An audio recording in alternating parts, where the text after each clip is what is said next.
সিলেট থেকে আসছি। মানে যাত্রীদের সুবিধা না থাকায় আজমপুর এবং অন্য যাত্রীরা খুব বেশি উঠে ট্রেনে, এই কারণে আর কি জ্যাম আর এমনি লেট করে না সাধারণত আমাদের।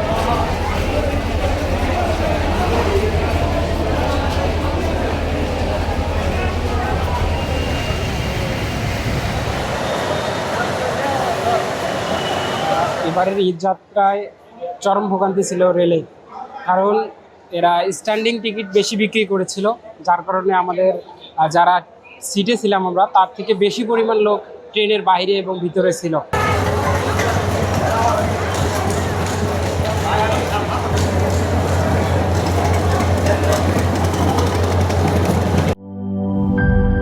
সিল্কোর সিল্ক অ্যান্ড শাইন, যাতে আছে আর্গান অয়েল ও ওট প্রোটিনের গুডনেস, যা আপনার চুলকে রাখে হেলদি অ্যান্ড শাইনিং।